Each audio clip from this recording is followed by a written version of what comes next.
قبلہ کی بارگاہ میں بڑے ہی ادب کے ساتھ گزارش ہے کہ حضور ڈائس پر تشریف لائیں اور اپنے تاثرات سے ہم سامعین کو محظوظ فرمائیں۔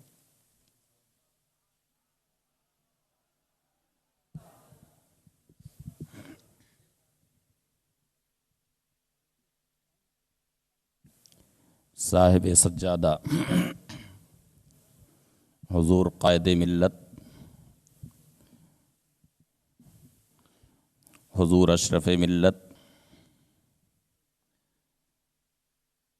شہزادہ شیخ اعظم حضور سید حماد اشرف،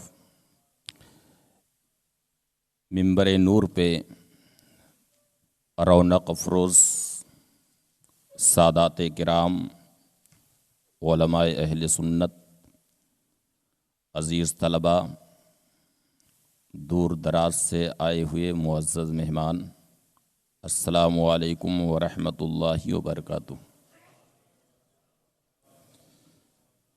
الحمد للہ رب العالمین، والصلاة والسلام علی حبیبہ سید الانبیاء والمرسلین، وعلى آلہ الطیبین واصحابہ الطاہرین وعلى من تبعہم بإحسان الی یوم الدین، اما بعد فاعوذ باللہ من الشیطان الرجیم، بسم اللہ الرحمن الرحیم، وما ينطق عن الهوى ان هو الا وحی یوحی، وقال رسول اللہ صلی اللہ علیہ وسلم، من حفظ علی امتی 40 حدیثا فی امر دینہا بعثہ اللہ فقیہا یوم القیامہ وکنت لہ شافعا وشہیدا۔ آمنت باللہ، صدق اللہ العلی العظیم، وصدق رسولہ النبی الامین الکریم، ونحن علی ذلک لمن الشاہدین والشاکرین والحمد للہ رب العالمین۔ محترم سامعین، آئیے ہم اور آپ سب سے پہلے اپنے اور ساری کائنات کے مرکز عقیدت حضور سید الانبیاء خاتم پیغمبراں رحمۃ للعالمین جان عالمین جناب احمد مجتبیٰ محمد مصطفیٰ صلی اللہ تعالی علیہ وسلم کی بارگاہ عرش جاہ میں ہدیہ درود و سلام نذر کریں، پڑھیں اللہم صلی علی سیدنا مولانا شفیعنا و نبینا محمد معدن الجود والکرم وآلہ بارک وسلم صلاۃ و سلاما علیک یا رسول اللہ صلی اللہ تعالی علیہ وسلم۔ یہ میرے دل کے جذبات ہیں، شاہاں چے عجب گر بنوازند گدارا۔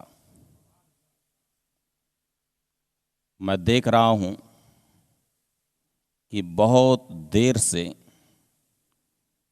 حضور صاحب سجادہ کی نوازشات کا سلسلہ جاری، طلباء، اساتذہ، ہم جیسے گداگر دور دراز سے آئے ہوئے معزز مہمانوں کو مسلسل اپنی عنایات اور نوازشات سے سرفراز فرما رہے ہیں۔ اس لیے میں اپنے دل کے جذبات کی ترجمانی کر رہا ہوں کہ شاہاں چے عجب گر بنوازند گدارا۔ عرس سرکار کلام و عرس شیخ اعظم کی اس مقدس موقع پر مسابقہ حفظ حدیث اور مظاہرہ قرأت قرآن حکیم کا انعقاد جو عمل میں آیا، یہ حضور صاحب سجادہ کی طرف سے ایک بہت ہی عظیم اور قابل قدر پیش رفت ہے۔ آج جو ہماری جماعت میں جمود ہے، خاص طور سے حفظ احادیث کے تعلق سے ہماری جماعت میں یعنی جماعت احناف میں جو جمود اور تعطل ہے وہ کسی سے مخفی نہیں۔ بڑے بڑے صاحب منصب ایسے آپ کو نظر آئیں گے، تو ان سے اگر کہا جائے کہ حضرت آپ ایک حدیث ذرا سند کے ساتھ سنا دیجیے، تو شاید ایک حدیث بھی سند کے ساتھ سنانا یہ مشکل ثابت ہو۔ اس لیے اس تعلق سے میں حضور صاحب سجادہ کی بارگاہ میں تو اس لائق نہیں ہوں کہ میں کوئی ہدیہ پیش کر سکوں، مگر میں اپنے دل کے جذبات ہدیہ تبریک کی روشنی، ہدیہ تبریک کے طور پر حضور صاحب سجادہ کی بارگاہ میں پیش کر رہا ہوں کہ حضور والا آپ نے جو جماعتی جمود توڑا ہے، اس کے لیے آپ کی یہ کوشش یقیناً لائق صد مبارکباد ہے۔ اور اس میں جن طلباء نے حصہ لیا ہے ان سارے طلباء کو میں اپنے دل کی اتھاہ گہرائیوں سے مبارکباد پیش کرتا ہوں۔ یہ طلباء ہمارے سامنے آئے جبکہ اس منبر نور پہ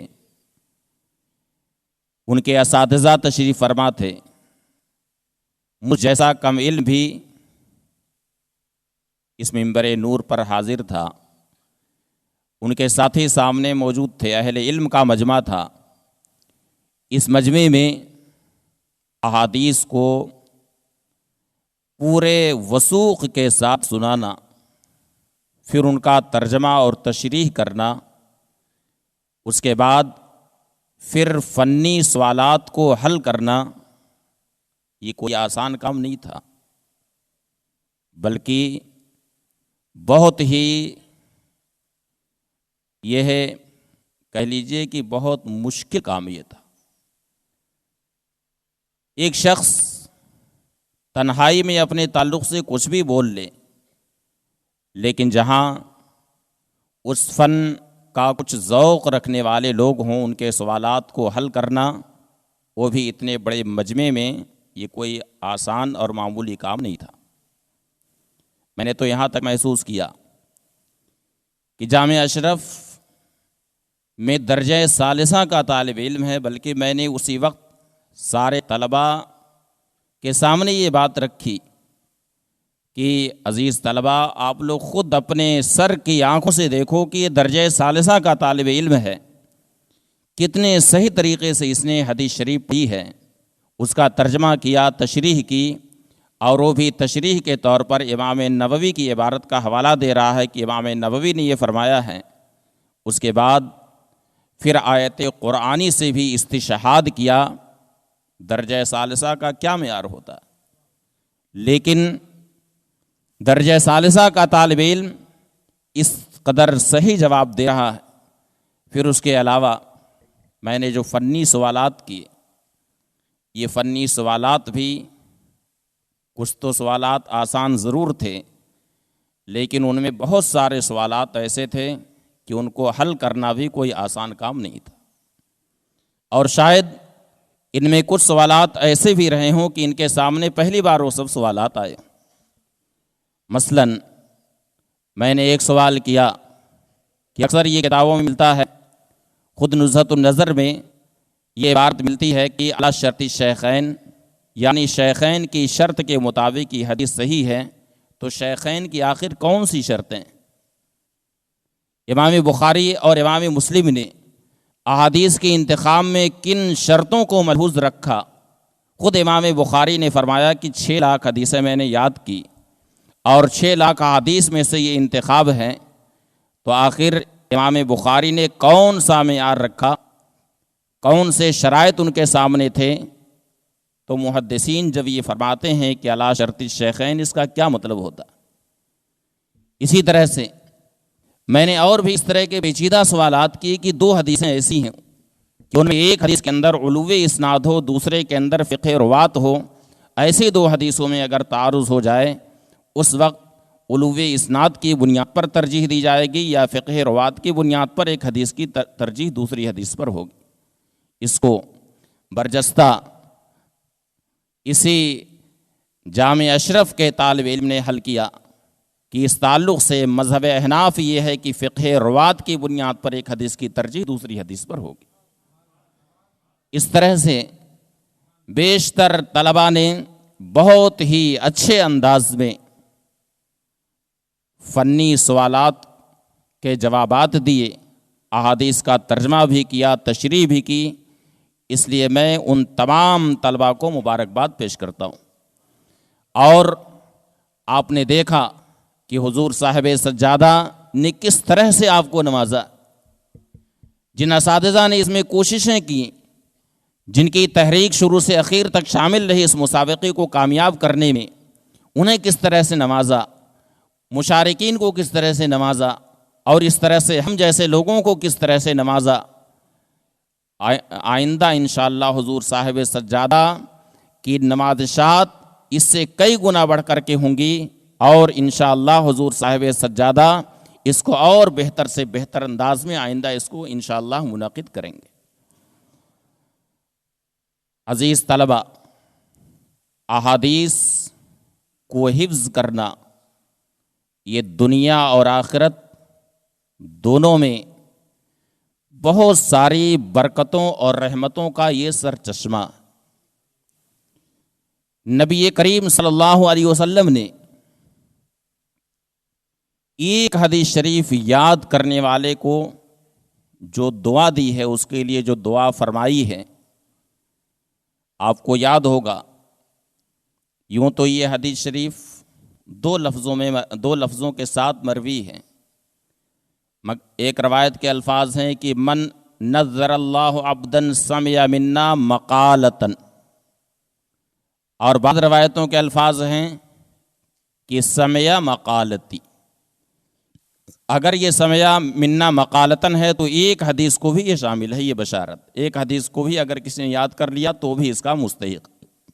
بہرحال نبی کریم صلی اللہ علیہ وسلم نے ارشاد فرمایا کہ اللہ تعالیٰ اس بندے کو بارونق رکھے، اسے سرسبز و شاداب رکھے جس نے میرا کوئی ارشاد سنا، میری کوئی حدیث سنی، فحفظہ، اور اسے یاد کر لیا، ووعاہا، اور اس کے حفظ پر اس نے استقامت برتی، یعنی برابر اسے یاد رکھا، وعداہا، اور پھر اسے لوگوں تک پہنچا بھی دیا.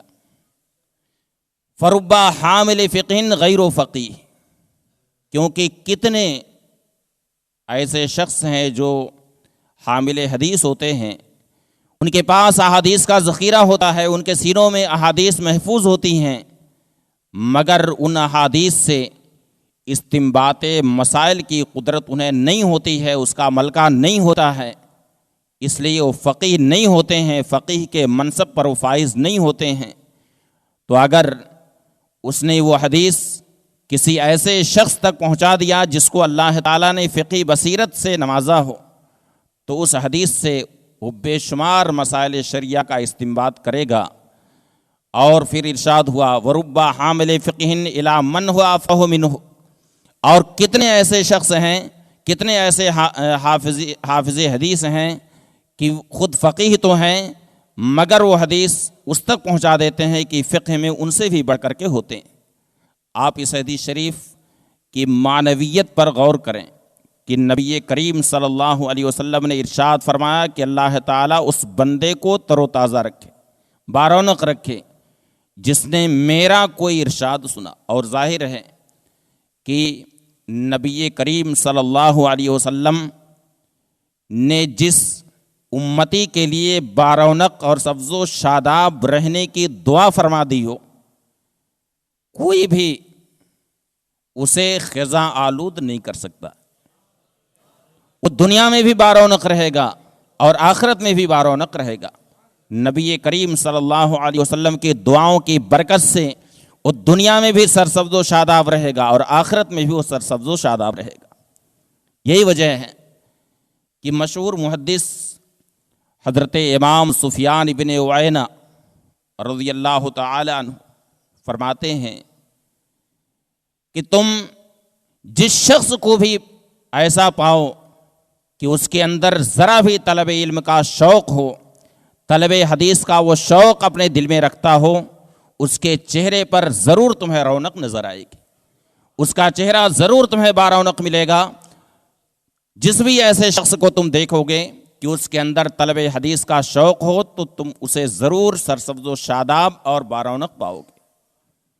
اور محدث کا مقام کتنا عظیم ہوتا ہے، وقت تو نہیں ہے مگر حضور صاحب سجادہ کی اجازت سے بس 5 منٹ میں اپنی گفتگو انشاءاللہ مکمل کرتا ہوں۔ ایک محدث کا مقام کتنا عظیم ہوتا ہے کہ آپ نے ایک نام سنا ہوگا حضرت سہل بن عبداللہ تستری کا۔ حضرت سہل بن عبداللہ تستری یہ کبار اولیاء کرام میں سے، بڑے اولیاء کرام میں ان کا شمار ہوتا۔ خود صاحب در مختار نے در مختار کے مقدمے میں جن کبار اولیاء کرام کا تذکرہ کیا ہے، جن کا نام لیا ہے، ان میں ایک نام حضرت سہل بن عبداللہ تستری رحمۃ اللہ تعالی علیہ۔ حضرت سہل بن عبداللہ تستری رحمۃ اللہ تعالی علیہ ایک بار صاحب سنن یعنی امام ابو داود رحمۃ اللہ تعالی علیہ کے دروازے پر گئے، ان کے گھر گئے، دروازے پر دستک دی، آواز آئی اندر سے، کون؟ حضرت سہل بن عبداللہ تستری نے فرمایا کہ انا سہل بن عبداللہ التستری واقف ببابک، میں سہل بن عبداللہ تستری ہوں، آپ کے دروازے پر کھڑا ہوں۔ امام ابو داود نے جب سنا کہ اپنے زمانے کا ایک عظیم ولی جس کی ولایت کا بڑا شہرہ ہے، صاحب کشف و کرامت بزرگ ہیں، وہ ہمارے گھر تشریف لائے ہوئے ہیں، دروازہ کھول دیا۔ پھر فرمایا کہ ادخل، حضرت آپ اندر تشریف لے آئی۔ مگر حضرت سہل بن عبداللہ تستری نے فرمایا لا ادخل،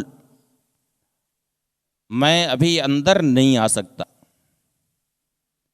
میں آپ کی بارگاہ میں اپنی ایک حاجت لے کر کے آیا ہوں۔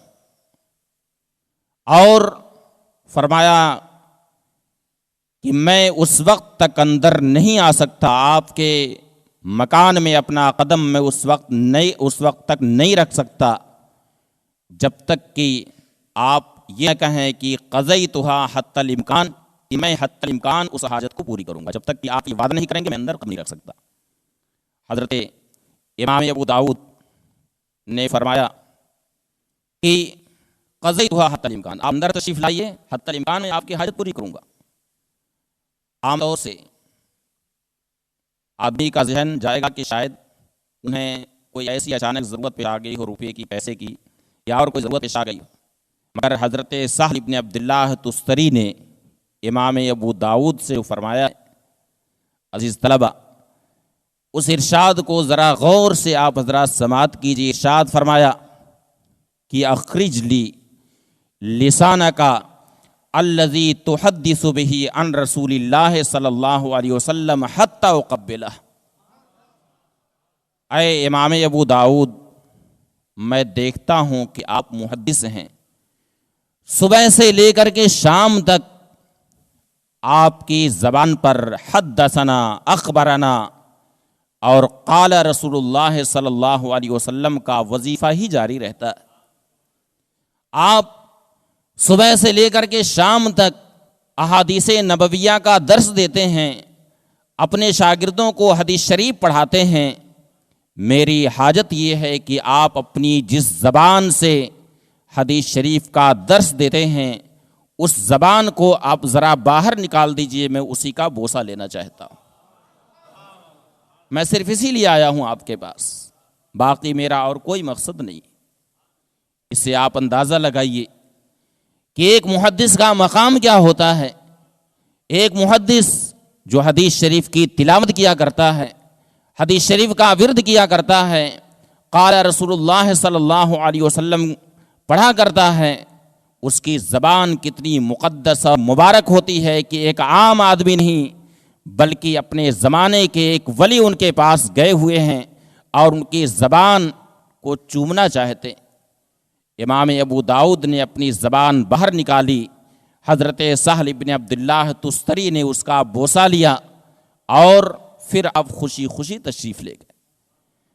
تو آج وہ طلبہ کتنے قابل مبارکباد ہیں جنہوں نے 40 حدیثیں کم از کم اپنے سینوں میں محفوظ کی۔ 40 حدیثوں کا حفظ کرنا یہ بہت ہی لائق مبارکباد اور ایک عظیم کوشش ہے۔ خود اس کے لیے بھی حدیث شریف میں عظیم بشارت آئی ہے۔